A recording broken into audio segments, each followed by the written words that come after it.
میں مبلغ بنوں سنتوں کا، خوب چرچا کروں سنتوں کا، ہو کرم بہر خاک مدینہ۔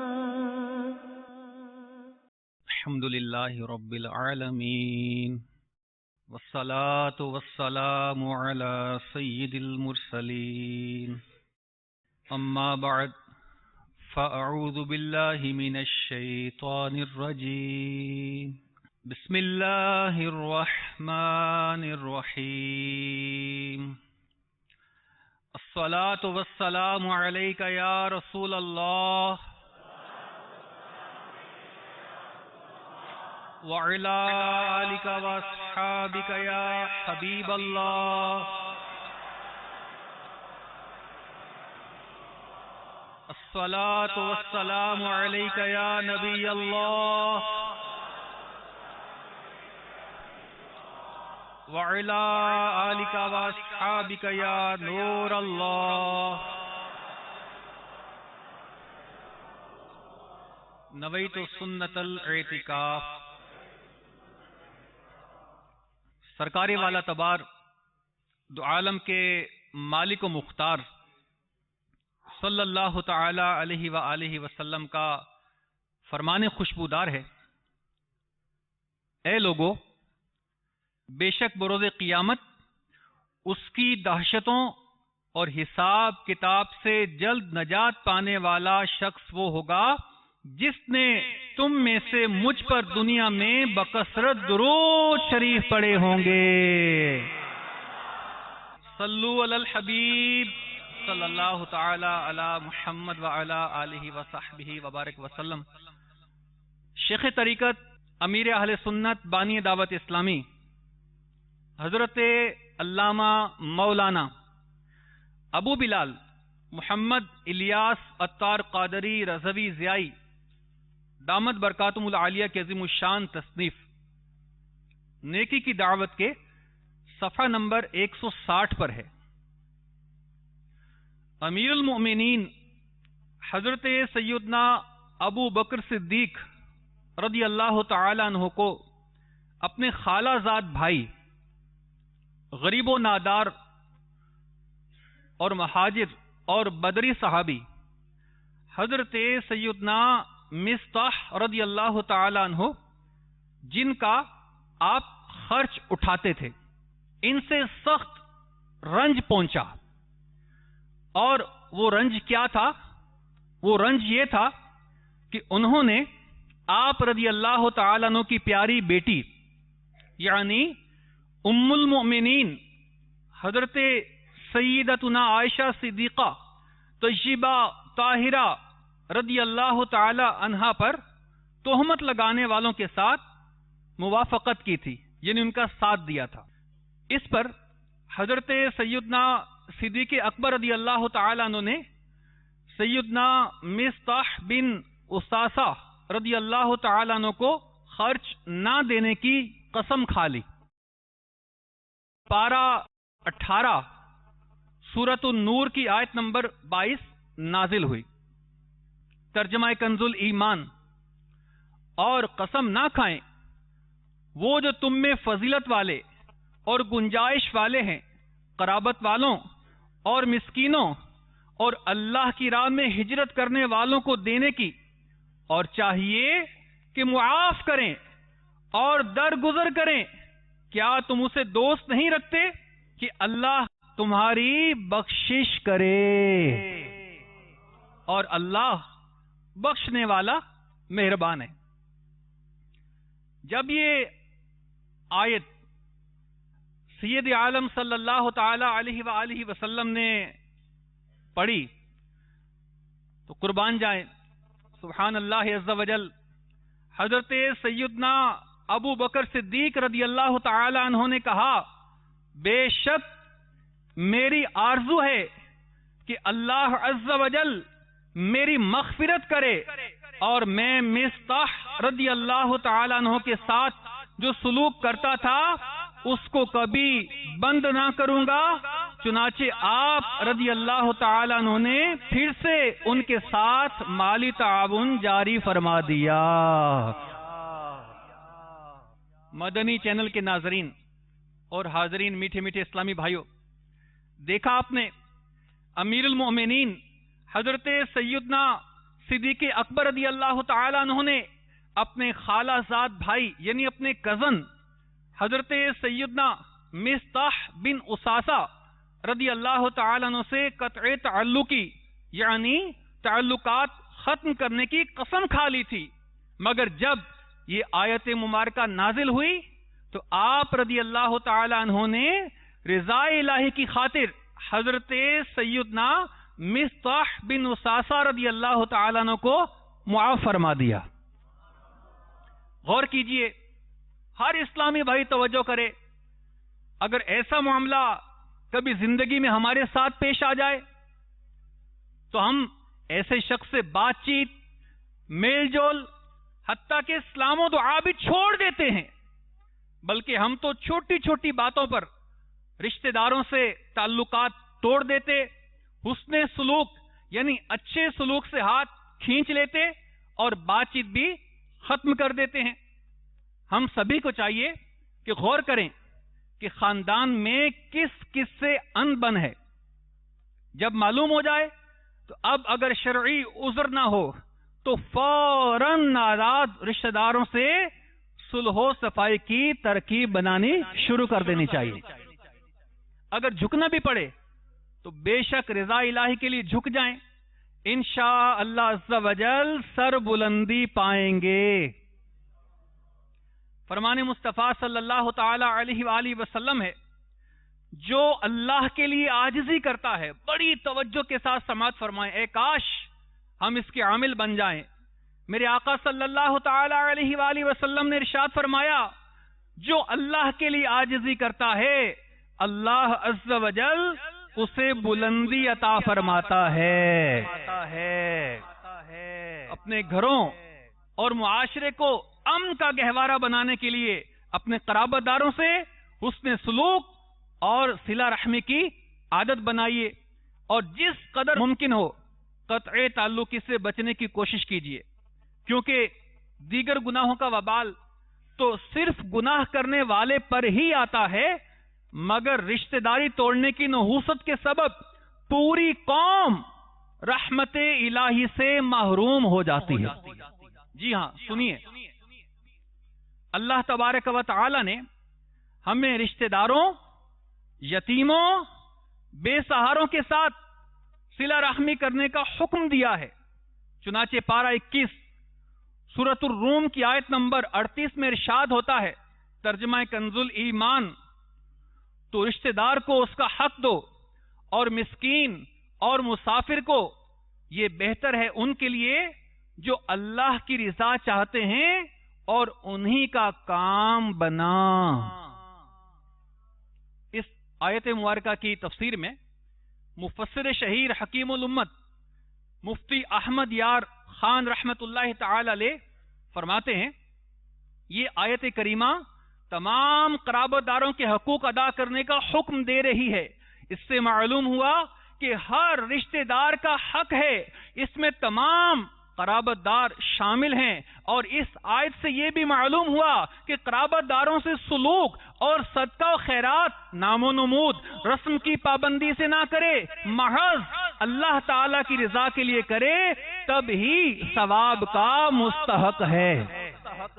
ایک اور مقام پر اللہ تبارک و تعالی ارشاد فرماتا ہے، ترجمہ کنز الایمان، اور اللہ سے ڈرو جس کے نام پر مانگتے ہو اور رشتوں کا لحاظ رکھو، بے شک اللہ ہر وقت تمہیں دیکھ رہا ہے۔ مفسر شہیر حکیم الامت مفتی احمد یار خان رحمت اللہ تعالی علیہ اس آیت کریمہ کے تحت ارشاد فرماتے ہیں، مسلمانوں پر جیسے نماز، روزہ، حج، زکوٰۃ وغیرہ ضروری ہیں، ایسے ہی قرابت داروں کے حق ادا کرنا بھی نہایت ضروری ہیں۔ مزید ارشاد فرماتے ہیں، اپنے عزیزوں، قریبوں پر اچھا سلوک بہت ہی مفید ہے۔ سبحان اللہ عز و جل، دنیا میں بھی آخرت میں بھی اس سے زندگی، موت، آخرت سب سنبھل جاتی ہیں۔ رحمت عالم نور مجسم صلی اللہ تعالی علیہ وسلم کا فرمانے معظم ہے، اگر کوئی شخص اپنے گھر والوں کو نقصان پہنچانے کے لیے قسم کھائے تو خدا کی قسم اس کو نقصان دینا اور قسم کو پورا کرنا اللہ تعالی کے نزدیک زیادہ گناہ ہے، اس سے کہ وہ اس قسم توڑنے کے بدلے کفارہ دے کہ جو اللہ تعالی نے اس پر مقرر فرمایا ہے۔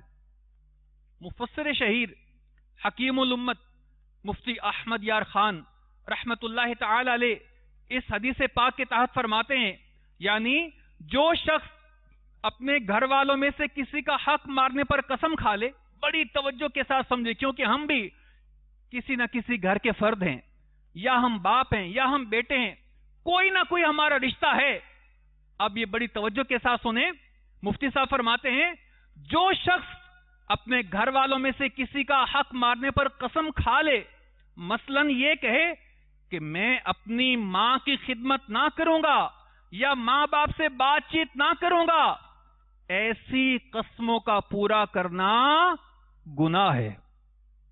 اس پر واجب ہے کہ ایسی قسمیں توڑے اور گھر والوں کے حقوق ادا کرے۔ خیال رہے، یہاں یہ مطلب نہیں کہ یہ قسم پوری نہ کرنا بھی گناہ مگر پوری کرنا زیادہ گناہ ہے، بلکہ مطلب یہ ہے کہ ایسی قسم پوری کرنا بہت بڑا گناہ ہے، پوری نہ کرنا ثواب، کہ اگرچہ رب تعالیٰ کے نام کی بے ادبی قسم توڑنے میں ہوتی ہے، اسی لیے اس پر کفارہ واجب ہوتا ہے، مگر یہاں قسم نہ توڑنا زیادہ گناہ کا باعث ہے۔ تو میٹھے میٹھے اسلامی بھائیوں اور مدنی چینل کے ناظرین، صلہ رحمی کی اہمیت تم نے سن لی۔ صلہ رحمی کسے کہتے ہیں؟ آئیے اب اس کی تعریف بھی سن لیں، اس کو ذہن نشین کر لیں، اس کو اپنے دل و دماغ میں بٹھا لیں کہ صلہ رحمی کسے کہتے ہیں۔ صلہ کا لغوی معنی ہے کسی بھی قسم کی بھلائی اور احسان کرنا، کسی بھی قسم کی بھلائی اور احسان کرنا، اور رحم سے مراد قرابت، رشتہ داری ہے۔ بہار شریعت میں ہے صلہ رحم کے معنی رشتے کو جوڑنا ہے، رشتے کو جوڑنا ہے، یعنی رشتہ داروں کے ساتھ نیکی اور بھلائی کرنا۔ صدر الشریعہ بدر الطریقہ حضرت علامہ مفتی محمد امجد علی اعظمی رحمت اللہ تعالی علیہ فرماتے ہیں، ساری امت کا اس پر اتفاق ہے کہ صلہ رحم واجب ہے اور قطع رحم حرام ہے۔ احادیث میں بغیر کسی قید کے رشتے والوں کے ساتھ اچھا سلوک کرنے کا حکم آیا ہے۔ قرآن مجید میں بھی قرابت والے فرمایا گیا، مگر یہ بات ضرور ہے کہ رشتے میں چونکہ مختلف درجات ہیں، اسی طرح رشتہ داروں سے بھی حسن سلوک کے درجات میں فرق ہے۔ والدین کا مرتبہ سب سے بڑھ کر ہے، ان کے بعد وہ رشتہ دار جن سے نسبی رشتہ ہونے کی وجہ سے نکاح ہمیشہ کے لیے حرام ہو، ان کے بعد بقیہ رشتے والوں کا۔ رشتے میں نزدیکی کی ترتیب کے مطابق رشتہ داروں سے حسن سلوک کے مختلف صورتیں ہیں، مثلا ان کو ہدیہ و تحفہ دینا وغیرہ، اور اگر ان کو کسی بات میں تمہاری امداد درکار ہو تو اس کام میں ان کی مدد کرنا، انہیں سلام کرنا، ان کی ملاقات کو جانا، ان کے پاس اٹھنا بیٹھنا، ان سے بات چیت کرنا، ان کے ساتھ لطف و مہربانی سے پیش آنا۔ اگر یہ شخص پردیس میں ہے تو رشتے والوں کے پاس خط بھیجا کرے، ان سے خط و کتابت جاری رکھے تاکہ بے تعلقی پیدا نہ ہونے پائے، اور ہو سکے تو وطن آئے اور رشتے داروں سے تعلقات تازہ کر لے۔ اس طرح کرنے سے محبت میں اضافہ ہوگا۔ اب چونکہ فی زمانہ خط و کتابت کا رواج بہت ہی کم ہے، لہذا فون پر، انٹرنیٹ وغیرہ پر بھی رابطے کی ترکیب بنائی جا سکتی ہے۔ تو میٹھے میٹھے پیارے پیارے اسلامی بھائیوں اور مدنی چینل کے ناظرین، اپنے رشتہ داروں سے حسن سلوک کرنے کے ساتھ ساتھ ان سے تعلق میں ہمیشگی کو ملحوظ رکھنا، ان کی مدد و خیر خواہی کرنا، غمی خوشی اور دکھ درد میں ان کے ساتھ شریک ہونا، تقاریب و تہوار میں انہیں مدعو کرنا، ان کی دعوتوں میں شرکت کرنا، اور اس طرح کے دیگر سب نیک کام صلہ رحمی میں شامل ہیں۔ صلہ رحمی کا یہ مطلب نہیں کہ وہ سلوک کرے تو تم بھی کرو، یہ چیز تو حقیقت میں مکافات یعنی ادلا بدلا کرنا ہے کہ اس نے تمہارے پاس چیز بھیج دی، تم نے اس کے پاس بھیج دی، وہ تمہارے یہاں آیا، تم اس کے پاس چلے گئے۔ حقیقتاً صلہ رحم یعنی رشتہ داروں سے اس نے سلوک یہ ہے کہ وہ کاٹے تم جوڑو، وہ تم سے جدا ہونا چاہتا ہے، یعنی بے اعتنائی یعنی لاپرواہی کرتا ہے، اور تم اس کے ساتھ رشتے کے حقوق کی مراعات یعنی لحاظ و رعایت کرو۔ میرے آقا صلی اللہ تعالی علیہ وآلہ وسلم کا فرمان علی شان ہے، رشتہ جوڑنے والا وہ نہیں جو یہ بدلہ چکائے، لیکن جوڑنے والا وہ ہے کہ جب اس سے رشتہ توڑا جائے تو وہ اسے جوڑ دے۔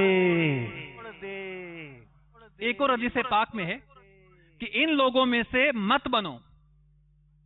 جاتلاں کے اسلامی بھائی بھی، مدنی چینل کے ناظرین بھی بڑی توجہ کے ساتھ یہ حدیث پاک سنیں کہ میرے آقا صلی اللہ تعالی علیہ وآلہ وسلم ارشاد فرماتے ہیں، ان لوگوں میں سے مت بنو جو یہ کہتے ہیں اگر لوگ ہم سے بھلائی کریں گے تو ہم بھی بھلائی کریں گے، اور اگر لوگ ہم پر ظلم کریں گے تو ہم بھی بدلے میں ظلم کریں گے، بلکہ خود کو اس بات کا عادی بناؤ کہ لوگ تم سے اچھائی کریں تو تم بھی ان سے اچھائی کرو، اور لوگ تم سے برائی کریں تب بھی تم ظلم نہ کرو۔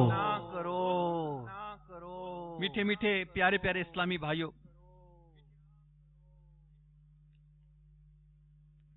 دونوں احادیث مبارکہ جو بھی ہم نے سنی، ان سے معلوم ہوا کہ صلہ رحمی کا صحیح مفہوم یہ ہے کہ اگر کوئی رشتہ دار ہمیں محروم کرے تب بھی ہم اسے عطا کریں، وہ اگر ظلم کرے تو پھر بھی اسے ہم معاف کر دیں۔ ہمیں چاہیے کہ اگر ہمارے وہ رشتہ دار جو ہم سے روٹھے ہوئے ہیں، سال ہر سال سے قطع تعلق اختیار کر رکھا ہے، یا معمولی سی بات پر بول چال بند ہو چکی ہے، تو ہمیں خود ان کے پاس جا کر ان کو سمجھانا چاہیے اور معافی تلافی کرنی چاہیے۔ یہ حقیقت ہے کہ یہ سب ہمارے نفس پر بڑا گراں گزرے گا، اور شیطان کبھی بھی آپس میں صلح نہیں کرنے دے گا، اور ہمارے ذہن میں طرح طرح کے وسوسے ڈالے گا کہ ہم اس کے گھر میں کیوں جائیں۔ اب وسوسے کیا آئیں گے، ذرا یہ بھی سنتے جائیں کہ ہم اس کے گھر پہ کیوں جائیں جو ہمارے گھر میں قدم رکھنا گوارا ہی نہیں کرتا، ہم نے اس کے گھر میں کیا کرنا ہے، یا جو ہماری دعوت ٹھکرا دے ہم اس کی دعوت کیوں قبول کریں، جو ہماری کسی تقریب میں نہیں آنا چاہتا ہم اس کے پاس کیسے جائیں، ہر بار ہم ہی پہل کیوں کریں، آخر ہم اتنا کیوں جھکیں۔ اس طرح کے وسوسے شیطان ڈالتا ہے۔ تو اس طرح کے بہت سے وسوسے ذہن میں آ سکتے ہیں، لیکن یاد رکھیں یہی امتحان کا وقت ہے کہ ہم اپنے نفس کی بات مان کر اپنی آخرت برباد کرتے ہیں، یا اپنے نفس پر جبر کرتے ہوئے اللہ تبارک و تعالی اور اس کے پیارے رسول صلی اللہ تعالی علیہ وسلم کے احکامات پر عمل کر کے اپنی آخرت کی بہتری کا سامان کرتے ہیں۔ اس لیے ہمت کیجئے، شیطان کی مخالفت کیجئے، اور صلہ رحمی کا ثواب پانے کی نیت سے اپنے ناراض رشتہ داروں کو منانے کا پکا ارادہ کر لیجئے۔ ماشاءاللہ حضرت سیدنا ابو ہریرہ رضی اللہ تعالیٰ عنہ ایک مرتبہ سرکار مدینہ صلی اللہ تعالی علیہ وسلم کی حدیث پاک بیان فرما رہے تھے۔ ایک نوجوان اس دوران آپ نے فرمایا، ہر قاطع رحم، بڑی توجہ کے ساتھ سماعت فرمائیں کہ جب آپ میرے آقا علیہ الصلوۃ والسلام کی حدیث پاک بیان فرما رہے تھے، اس دوران آپ نے ارشاد فرمایا، ہر قاطع رحم یعنی رشتہ داری توڑنے والا ہماری محفل سے اٹھ کر چلا جائے، ہماری محفل سے اٹھ کر چلا جائے۔ ایک نوجوان اٹھا اور اٹھ کر اپنی پھوپھی کے پاس چلا گیا، اپنی پھوپھی کے پاس پہنچا جس سے اس کا کئی سال سے پرانا جھگڑا چل رہا تھا۔ جب دونوں ایک دوسرے سے راضی ہو گئے تو اس نوجوان سے پھوپھی نے کہا تم جا کر اس کا سبب پوچھو، وجہ پوچھو، آخر ایسا کیوں ہوا؟ یعنی سیدنا ابو ہریرہ رضی اللہ تعالیٰ عنہ کے اعلان کی کیا حکمت ہے، معلوم کرو۔ نوجوان نے حاضر ہو کر جب پوچھا تو حضرت سیدنا ابو ہریرہ رضی اللہ تعالیٰ عنہ نے فرمایا میں نے حضور انور صلی اللہ علیہ وسلم سے یہ سنا ہے، اب یہ فرمانے علی شان دل و دماغ میں بٹھا لیں۔ اللہ اکبر، سنیں کیسا عبرت والا ہے۔ فرماتے ہیں میں نے آقا صلی اللہ تعالی علیہ وسلم سے سنا ہے جس قوم میں قاطع رحم یعنی رشتہ داری توڑنے والا ہو اس قوم پر اللہ کی رحمت کا نزول نہیں ہوتا۔ اب غور کریں، آئیے ترغیب کے لیے صلہ رحمی کی فضیلت سے متعلق مکی مدنی مصطفیٰ صلی اللہ تعالی علیہ وسلم کے 3 فرامین سنتے ہیں۔ میرے آقا صلی اللہ تعالی علیہ وآلہ وسلم ارشاد فرماتے ہیں جو چاہے کہ اس کے رزق میں وسعت دی جائے، جو چاہے کہ اس کے رزق میں وسعت دی جائے اور اس کی موت میں دیر کی جائے تو وہ صلہ رحمی کرے۔ نمبر 2، رشتے جوڑنا گھر والوں میں محبت ہے، رشتے جوڑنا گھر والوں میں محبت ہے، مال میں برکت ہے، عمر میں درازی ہے۔ تیسرا فرمان سنیں، میرے آقا صلی اللہ علیہ وسلم ارشاد فرماتے ہیں بے شک اللہ عز و جل ایک قوم کی وجہ سے دنیا کو آباد رکھتا ہے اور ان کی وجہ سے مال میں اضافہ کرتا ہے، اور جب سے انہیں پیدا فرمایا ہے ان کی طرف ناپسندیدہ نظر سے نہیں دیکھا۔ عرض کیا گیا یا رسول اللہ صلی اللہ علیہ وسلم وہ کیسے؟ فرمایا ان کے اپنے رشتہ داروں کے ساتھ تعلق جوڑنے کی وجہ سے۔ سبحان اللہ۔ سلطان دو جہان، شہنشاہ کون و مکان صلی اللہ تعالی علیہ وسلم کا فرمان عظیم الشان ہے جسے یہ پسند ہو کہ اس کے لیے جنت میں محل بنایا جائے۔ آپ میں سے کس کس کو پسند ہے؟ مجھے تو بہت پسند ہے۔ مدنی چینل کے ناظرین بھی غور کریں۔ سبحان اللہ۔ میرے آقا صلی اللہ تعالی علیہ وسلم ارشاد فرماتے ہیں جسے یہ پسند ہو کہ اس کے لیے جنت میں محل بنایا جائے اور اس کے درجات بلند کیے جائیں، اسے چاہیے کہ جو اس پر ظلم کرے یہ اسے معاف کرے، اور جو اسے محروم کرے یہ اسے عطا کرے، اور جو اس سے قطع تعلق کرے یہ اس سے تعلق جوڑے۔ میرے میٹھے میٹھے اسلامی بھائیوں، میرے آقا صلی اللہ تعالی علیہ وآلہ وسلم کا فرمان دل نشین ہے ایک دوسرے سے پیٹھ نہ پھیرو، نہ ایک دوسرے سے دشمنی کرو، نہ حسد کرو، نہ تعلقات توڑنے والے بنو، اور اللہ تعالی کے بندو بھائی بھائی بن جاؤ۔ مسلمان کا بھائی ہے، نہ اس پہ ظلم کرتا ہے، نہ اسے محروم کرتا ہے، نہ اسے رسوا کرتا ہے۔ ایک اور مقام پر میرے آقا صلی اللہ علیہ وسلم نے ارشاد فرمایا جو کوئی اپنے مسلمان بھائی سے معذرت کرے، جو کوئی اپنے مسلمان بھائی سے معذرت کرے اور وہ اس کا عذر قبول نہ کرے۔ اب بعض اوقات کیا ہوتا ہے کہ ذہن بنتا ہے، دو میں ناراضی تھی، ایک کا ذہن بنا کہ چلو میں ہی معافی مانگ لیتا ہوں، میں ہی چھوٹا بن جاتا ہوں، میں اس کو راضی کر لیتا ہوں، چلو جو بھی قصور تھا ایک طرف میں جاتا ہوں، اس سے معافی مانگتا ہوں، اس سے جا کے ریکویسٹ کرتا ہوں، اس کو جا کے ایکسکیوز کرتا ہوں۔ اب کیا ہوا؟ میرے آقا صلی اللہ علیہ وسلم فرماتے ہیں جو کوئی اپنے مسلمان بھائی سے معذرت کرے اور وہ اس کا عذر قبول نہ کرے تو اسے حوض کوثر پر حاضر ہونا نصیب نہ ہوگا۔ اب غور کرنا، اللہ اکبر.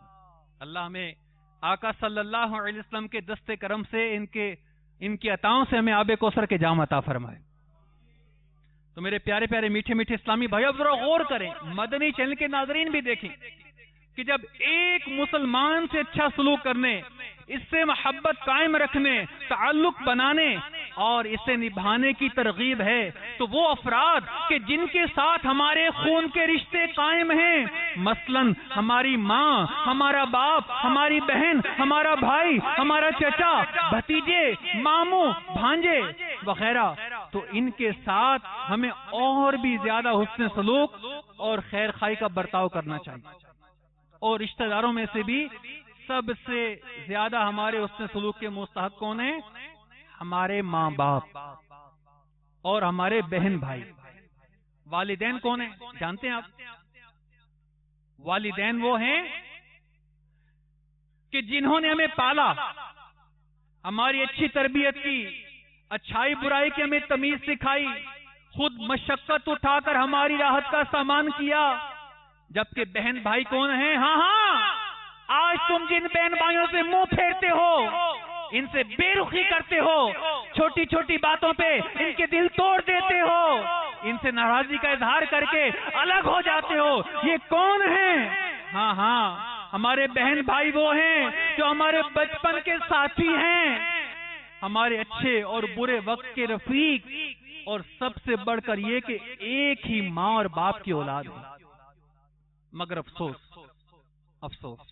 افسوس کہ آج کل ہمارے اگر والدین اپنی اولاد سے کبھی نالاں ہو جائیں، ناراض ہو جائیں، تو اولاد بھی اپنے ماں باپ سے منہ موڑ لیتے ہیں. بجائے ان سے معافی مانگنے کے، ان کے قدموں میں پڑھ کے ان کو راضی کرنے کے، اولاد بھی منہ موڑ لیتی ہے.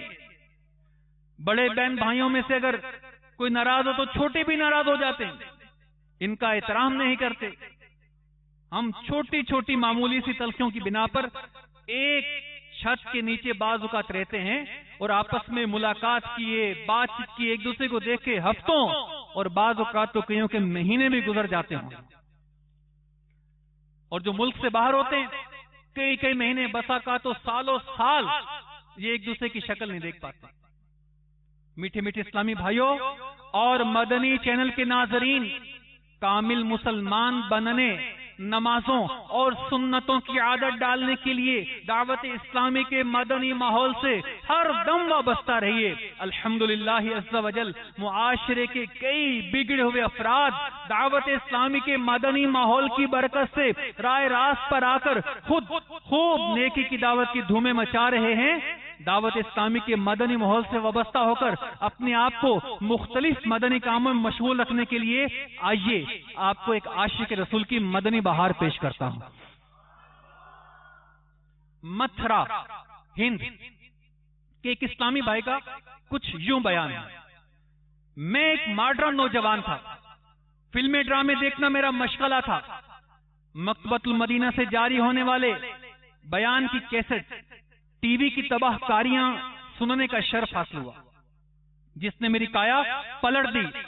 میں دعوت اسلامی کے مدنی ماحول سے منسلک ہو گیا. مجھے اپینڈکس کی بیماری ہو گئی اور ڈاکٹر نے آپریشن کا مشورہ دیا. میں گھبرا گیا.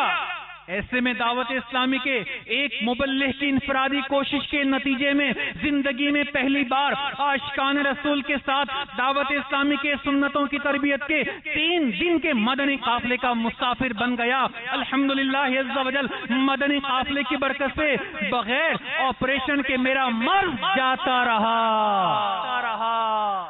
الحمدللہ عز و جل میرے جذبے کو مدینے کے 12 چاند لگ گئے. اب ہر ماہ 3 دن کے مدنی قافلے میں سفر کی سعادت حاصل کرتا ہوں. ہر ماہ مدنی انعامات کا رسالہ جمع کرواتا ہوں اور مسلمانوں کو نماز فجر کے لیے جگانے کی خاطر گھوم پھر کر صدائے مدینہ لگاتا ہوں.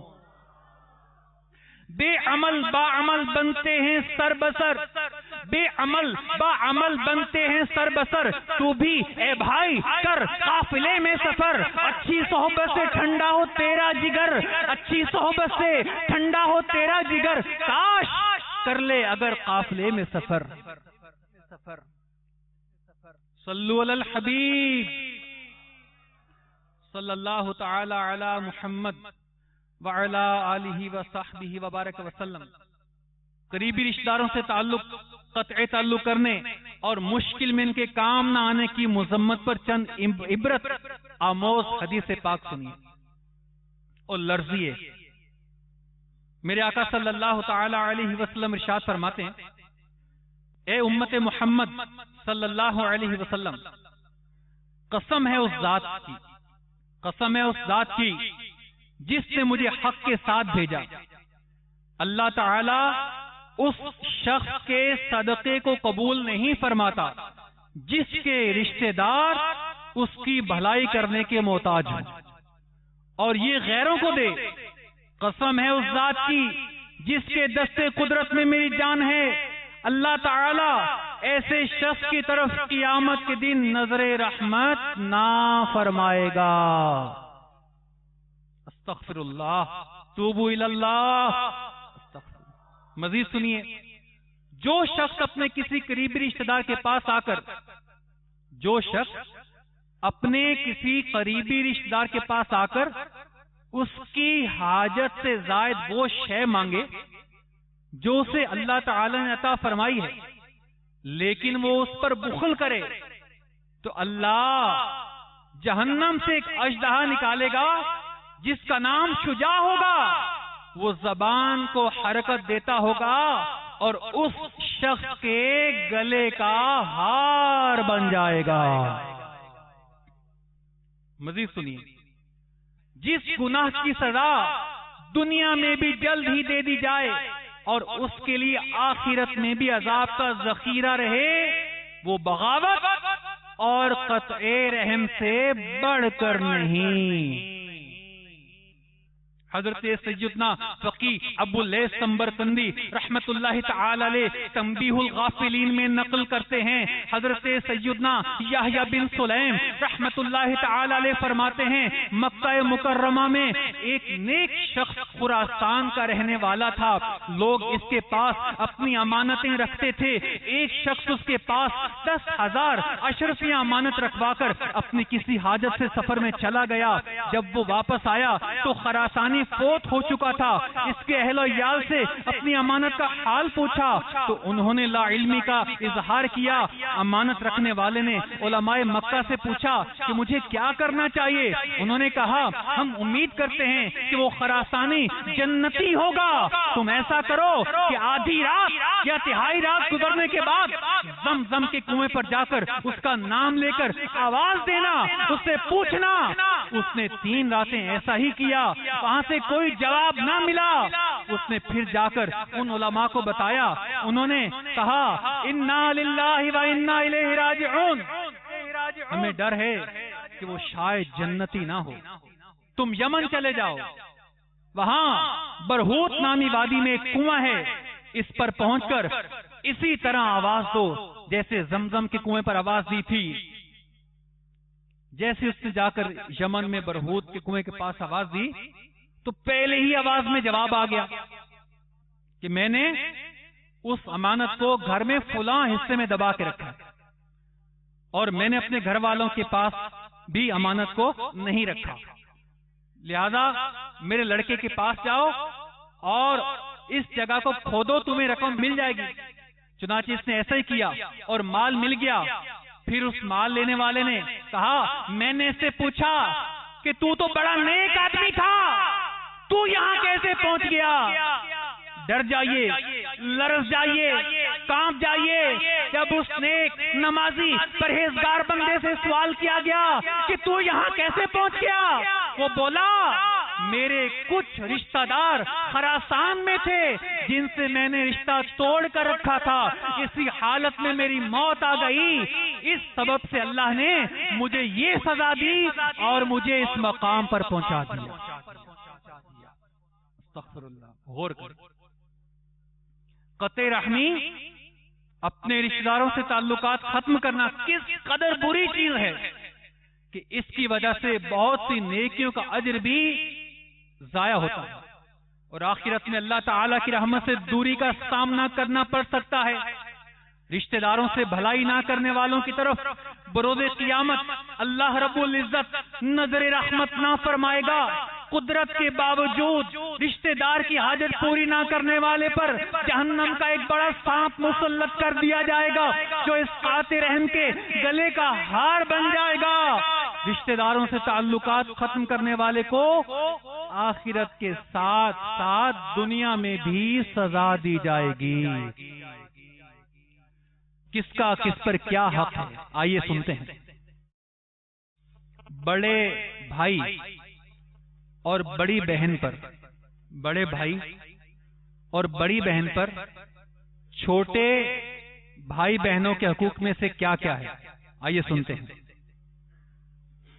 والدین کی وفات پر، ماں باپ فوت ہو جاتے ہیں بعض اوقات، والدین کی وفات پر چھوٹے بہن بھائیوں کی پرورش کرنا اور ان کی اچھی تربیت کرنا، یہ ایک حق ہے. دوسرا، ان کی ضروریات زندگی کو پورا کرنا اور ہر مشکل گھڑی میں ان کا ساتھ دینا اور جتنا ہو سکے ان کی حاجت روائی اور دلداری کرنا. نمبر 3، والدین کی زندگی میں بھی ان سے شفقت و محبت سے پیش آنا. نمبر 4، غیبت، چغلی، بدگمانی اور حسد عام مسلمان سے حرام ہے تو ان سے بدرجہ اولا ناجائز ہے. نمبر 5، بتقاضے بشریعت ان سے سرزد ہونے والی خطاؤں کو معاف کرنا اور ہمیشہ ان سے نرمی کا برتاؤ کرنا بڑے بھائی اور بہن پر چھوٹے بھائی اور بہنوں کے حقوق میں سے.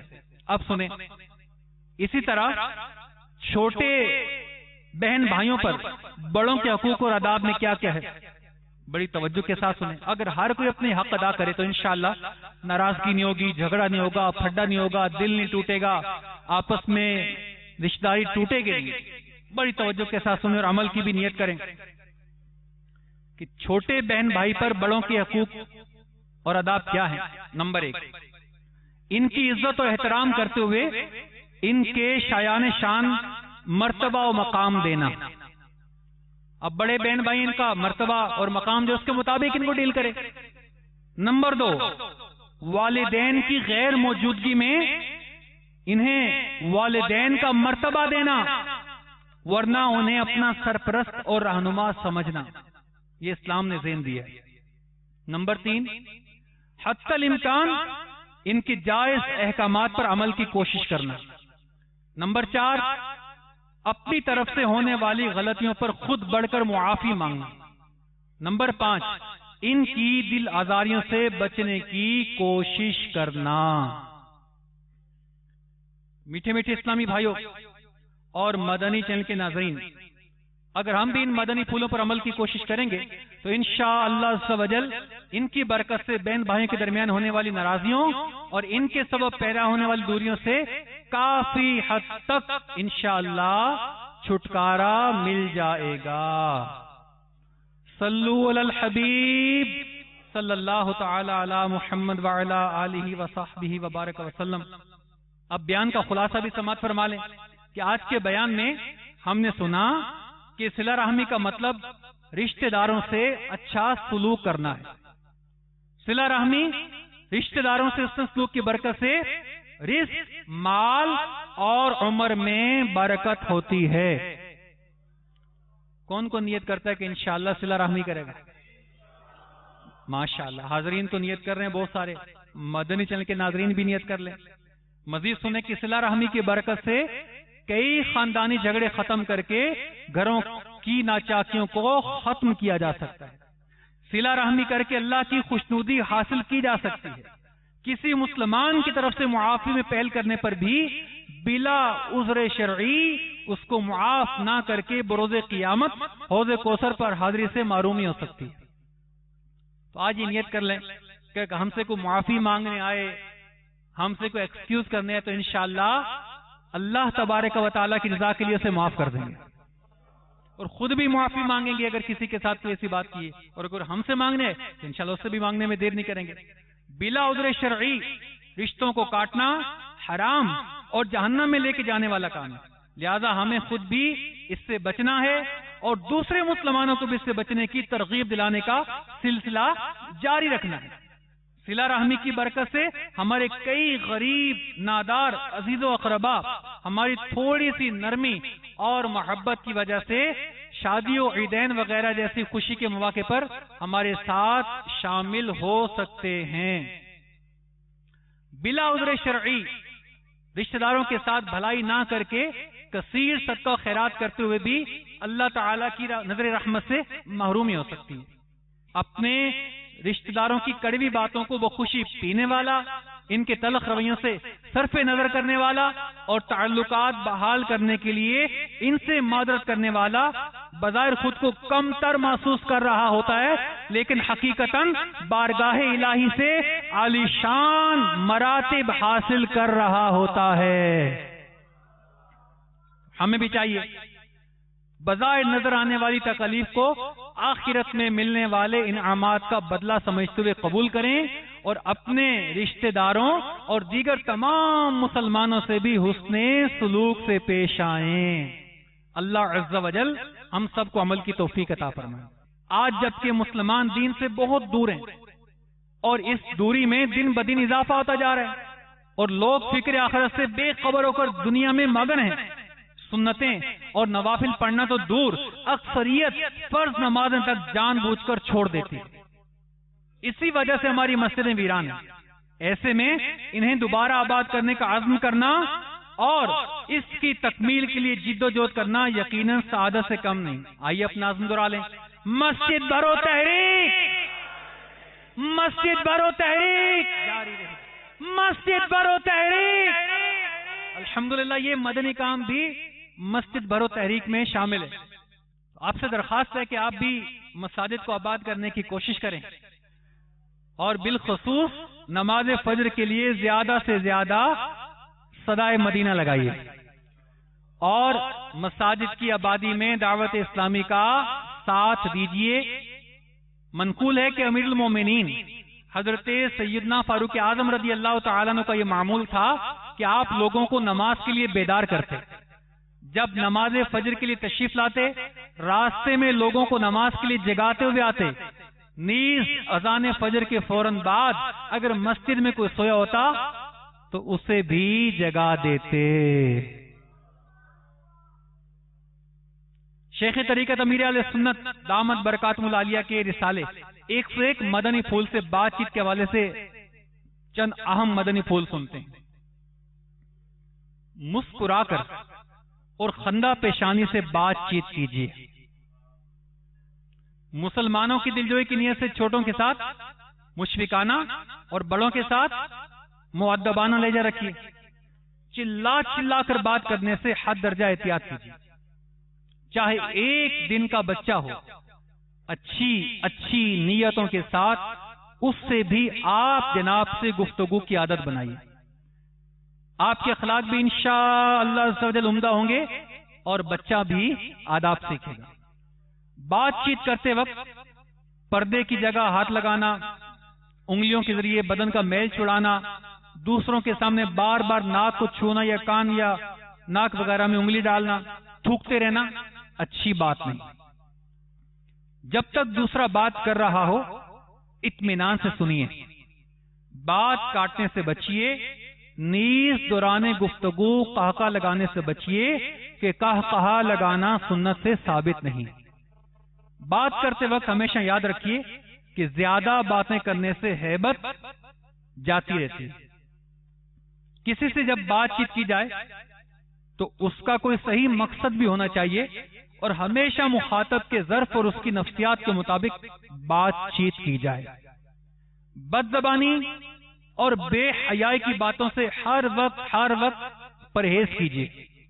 گالی گلوچ سے اجتناب کرتے رہیے اور بے حیائی کی بات کرنے والے پر جنت حرام ہے۔ حضور تاجدار مدینہ صلی اللہ تعالی علیہ وسلم نے ارشاد فرمایا، اس شخص پر جنت حرام ہے جو فحش گوئی یعنی بے حیائی کی بات سے کام لیتا ہے۔ صلو علی الحبیب صلی اللہ تعالی علی محمد وعلی آلہ وصحبہ وبارک وسلم۔ میں مبلغ بنوں صورتوں کا خوب چرچا کروں صورتوں کا ہو کرم بہر خاک